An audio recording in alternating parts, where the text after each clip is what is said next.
बाल सखाओं की जुबान पर तमाम कहानियां हैं।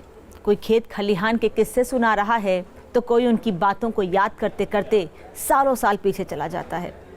वैसे तो कल्याण सिंह के निधन से पूरा देश गमसदा है, लेकिन जो सदमा अलीगढ़ के मड़ौली गांव को लगा है उसे कोई दूसरा नहीं समझ सकता। क्या है कल्याण सिंह का इस गांव से नाता, इस रिपोर्ट में देखिए।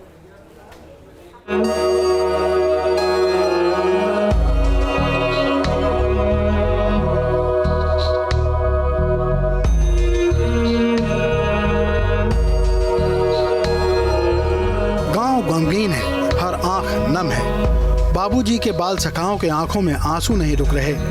हर किसी को इंतजार है उनके पार्थिव शरीर के गांव पहुंचने का, ताकि उनके अंतिम दर्शन कर सकें। गांव पहुंची हमारी टीम ने जब मंडौली के ग्रामीणों से बात की तो कल्याण सिंह को याद कर कई लोगों के आंसू छलक पड़े। ग्रामीण कहते हैं कि बाबूजी जब भी गांव आते थे हर प्रोटोकॉल को तोड़कर वो अपने लोगों से मिलते थे। कल्याण सिंह एक ऐसा नाम जिसे राजनीति का प्रोदा कहा जाता था। हर कोई उन्हें प्यार करता था। हम इस समय अतरौली के मड़ौली गांव में हैं, जो उनका गांव कहा जाता है। इस गांव में चाहे बच्चे हों, बुजुर्ग हों, कोई भी हो, हर कोई बस उनका इंतजार कर रहा है। और जिसने भी ये खबर सुनी कि अब बाबूजी हमारे बीच में नहीं रहे, तब से पूरा गांव शोकाकुल है और हर कोई बस इस बात का इंतजार कर रहा है कि जब उनका पार्थिव शरीर गांव पहुंचेगा तो उनके आखिरी दर्शन करेंगे। किस तरीके का उनका व्यवहार था गांव में, किस तरीके से जब वो आते थे तो कैसे लोगों से बातचीत करते थे, वो हम इन लोगों से बात कर लेते हैं। सर, आपसे जानना चाहेंगे कि जब वो यहाँ गांव पहुँचते थे तो क्या कुछ रहता था, किस तरीके का व्यवहार था? गांव में बाबूजी के आने के बाद सबसे पहले यह गांव के एक साधारण व्यक्ति की तरह वो हर व्यक्ति से मिलते थे, वन बाई वन। उनका ये नहीं था कि मैं ये मुख्यमंत्री हूँ या बहुत बड़ा लीडर हूँ तो मेरे लिए यहाँ प्रोटोकॉल की आवश्यकता है या किसी उसकी आवश्यकता है। वो हमेशा अपनों के बीच अपनों की तरह रहते थे। उनमें एक आकर्षण की क्षमता भी थी कि उनके साथ व्यक्ति खिंचा चला जाता था। मंडौली गांव के लोग इस बात को खुलकर मानते हैं कि कल्याण सिंह ही वो नेता थे जिनकी कोशिशों से आज राम मंदिर निर्माण शुरू हो पाया। बाबूजी एक महान व्यक्ति थे। उन्होंने राम मंदिर के लिए अपनी कुर्सी त्यागी और उसके अगर बाबूजी अगर उस बाबरी विध्वंस को नहीं तोड़ते तो आज से भगवान श्री राम का जो अयोध्या में मंदिर बन रहा है आज संभव नहीं था। गांव वालों से बातचीत के दौरान हमारी नजर एक बुजुर्ग पर पड़ी जिनकी आंखों में आंसू छलक रहे थे। बात करने पर पता चला कि वो कल्याण सिंह के बाल सखा हैं, लेकिन नम आंखों के साथ वो कुछ भी बोल पाने की हिम्मत नहीं कर पाए। मंदिर के लिए उन्होंने जब लड़ाई लड़ी तो उसके लिए मुख्यमंत्री की सीट भी छोड़ दी। ये उनका व्यक्तित्व था, ये उनका एक बड़प्पन था। बाबूजी, आप बताइए कि गांव में आप पुराने रहे होंगे, क्या कुछ सुना आपने और आप जब मिलते थे तो क्या कुछ कहते थे? बाबूजी ऐसा है, खबर सुनी आपने कि वो हमारे बीच में नहीं है, तो फिर आप कितना दुख है आपको? बहुत दुख है, ये तो बहुत दुख हो गया है। और सही बात है कि टाइम है और क्या। काफ़ी दिनों से बीमार भी थे। हाँ, काफ़ी दिनों ने 21 2 महीने हो गए। हर किसी से गर्मजोशी से मिलना, अपनों का ख्याल रखना, मुसीबत में गांव वालों की मदद करना, कल्याण सिंह की ये वो आदतें थी जिन्हें याद कर आज पूरा मंडौली गांव गमगीन है। यहाँ गांव का माहौल आप देख सकते हैं, हर कोई दुखी है, हर कोई नम है। और चाहे यहाँ पर छोटे, यहाँ पर जो युवा पीढ़ी की बात कर लें या बुज़ुर्गों की बात कर लें, या तमाम लोग जो हैं वो बस इस बात का इंतजार कर रहे हैं और बाबूजी के किस्से सुनाते हैं कि किस तरीके से वो जब गांव में सबसे मिलते थे तो सबके नाम जानते थे और सबसे मिलते थे तो उनको बताते हैं कि कैसे आपको आगे बढ़ना है। और यही उनकी जो नीति थी, यही उनकी जो व्यवहार था, उनका जो नेचर था, वही बाबूजी को सर्वोच्च बनाता है। गांव वालों से बात करने के बाद हम आगे बढ़े उस घर की ओर जहां कल्याण सिंह का जन्म हुआ और जहां पर उन्होंने अपना काफी वक्त बिताया। हम उस कमरे तक भी पहुंचे जहां बाबूजी गांव आने पर रुका करते थे। उनके घर में इस समय मौजूद हूँ और उस घर में उस कमरे को दिखाना चाहूँगा। जब वो आते थे तो यहीं पर ही आराम किया करते थे और यहीं पर ही वो चाहे लेख की बात करें या फिर तमाम तरीके की जो उनकी दिनचर्या होती थी, वहीं पर ही वो लोगों से मिलते थे। गांव के लोग आते थे। तमाम तस्वीरें मैं आपको दिखा दूँ। हालांकि इस समय कोई घर में मौजूद नहीं है, सभी लोग लखनऊ में हैं। कहना चाहूँगा कि गांव के जब वो बाबूजी यहाँ गांव आते थे तो उनके जो चाहने वाले हैं, जो उनको बहुत चाहते थे, उनसे उनका लगाव था, तो उनका आशीर्वाद ज़रूर लेते थे और उनसे कुछ ना कुछ सीखने की कोशिश करते थे। नीरज यहाँ हमारे साथ मौजूद है, जो यहीं रहते हैं, देख रेख करते थे। जब बाबूजी आते थे तो क्या कुछ कहते थे, क्या माहौल रहता था? वो सभी लोगों से समान मिला करते थे। जितने गांव के उनके शुभ चिंतक थे, जितने भी गांव के ग्रामीण क्षेत्र के लोग आते थे, कोई उनके लिए पर्सनल नहीं था। जो भी आता था वो उनसे मिल के जाता था।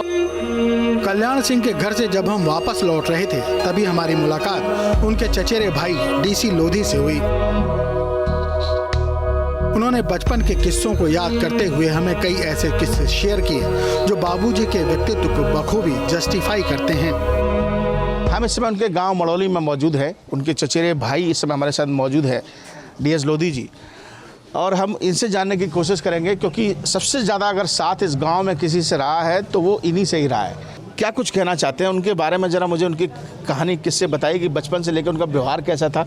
जो कुछ मैं हुआ उनकी व्यवहार की वजह से हुआ। उन्होंने मुझे छोटे भाई से भी ज़्यादा प्यार दिया और जो कुछ मैं सफल हुआ उन्हीं की वजह से सफल हुआ। ABCD सिखाई उन्होंने मुझे, ABCD सिखाई।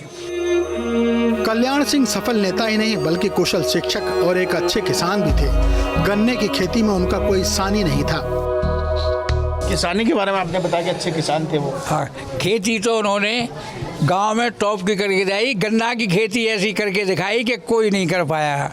न कहाँ से बीज लाके इसे सकुल। एक बार ट्यूबवेल का पानी लगा रहे थे हम दोनों खेती में और नाली कट गई। तो नाली कट गई तो उन्होंने मुझे जो है नाली में लिटा दिया और लुटा करके फिर मिट्टी रख के नाली बंद की। अच्छा। हाँ, बड़ा कल्याण सिंह जब राजनीतिक शिखर पे थे तब एक बार पूर्व PM अटल बिहारी वाजपेयी भी उनके गांव आए। उस किस्से को याद करते हुए डीएस लोधी के चेहरे पर अचानक मुस्कान आ गई, जैसे सालों पहले का वो दृश्य एक चेहरे पर फिर से जीवंत हो उठा हो।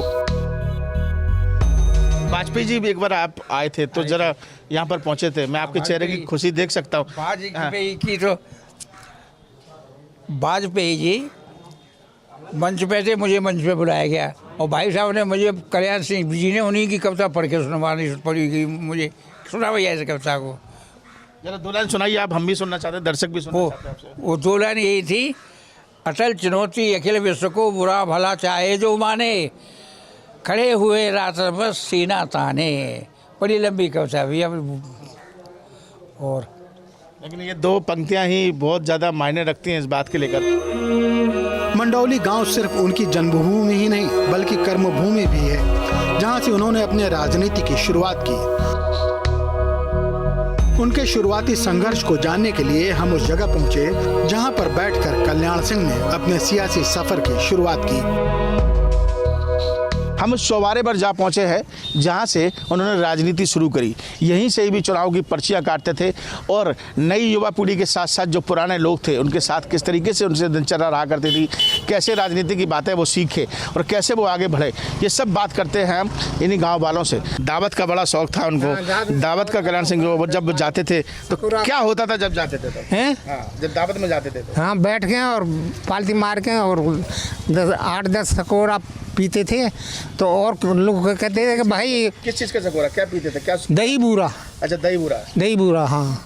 और पूड़ियाँ तो बहुत कम खाते थे, दही बूरा ज़्यादा खाते थे। दही बूरे के शौकीन थे तो 8-10 सकोरे पी जाते थे पूरा? हाँ, बिल्कुल पीते थे। बाबूजी हम मतलब बहुत दुखी हैं। मतलब बाबूजी के वहाँ में हम मतलब ऐसे थे कि मतलब जब कबू आते वोट डालने तो मतलब हम पैर छू के नमस्ते करते और मेरे पीठ में मतलब घूंसा मार के, अरे क्या रामपाल तू तो मतलब मुझसे ज़्यादा बूढ़ा हो गया है। चाहे बच्चे से आप बात कर लो, बुजुर्ग से बात कर लो, युवा से बात कर लो, आसपास के गांव के लोगों से बात कर लो, हर कोई बस ये कह रहा है कि बाबूजी जैसा इंसान नहीं है और बाबूजी को खोने के लिए वो बेहद गमगीन है। और यही वजह है कि पूरे गाँव में आज रक्षाबंधन का त्यौहार नहीं मनाया जा रहा है।